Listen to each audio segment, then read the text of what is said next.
Hello guys, welcome to my channel. ఈరోజైతే నేను మా అమ్మ కష్టపడి ఈ ధూప్ స్టిక్స్ చేసాం. చూడండి ఎంతలా పొగొస్తుందో. నచ్చితే ఒక సబ్స్క్రైబ్ చేసుకోండి గాయ్స్. చూడండి అసలు ఎంత బాగా వస్తుందో పొగ.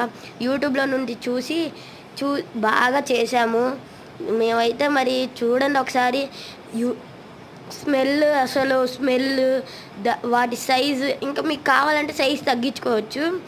అసలు వాటి స్మెల్ ఎంత బాగా వస్తుందంటే ఇంకా మనం బయట నుంచి కొనుక్కొని అవసరంలా. ఒక సగంన్నర సంచి అయితే చాలు, మనకి చాలా వరకు ఒక నెల వచ్చేస్తాయి ఈజీగా. డైలీ పూజ చేసే వాళ్ళకైతే ఒక నెల సింపుల్గా వచ్చేస్తాయి. అది కాక నాకు చాలా నచ్చినాయి. మీకు ఎలా నచ్చిందో కామెంట్ చేయండి గాయస్. అలాగే ఒక సబ్స్క్రైబ్ చేసుకోవచ్చుగా. మీకు కావాలంటే ఫుల్ వ్లాగ్ చెప్పండి, మేము కామెంట్స్లో మీరు ఫుల్ వ్లాగ్స్ అడిగితే మేము కంపల్సరీ చేస్తాం. మీరు ఏది చెప్పినా మేము చేస్తాము. Thank you for watching.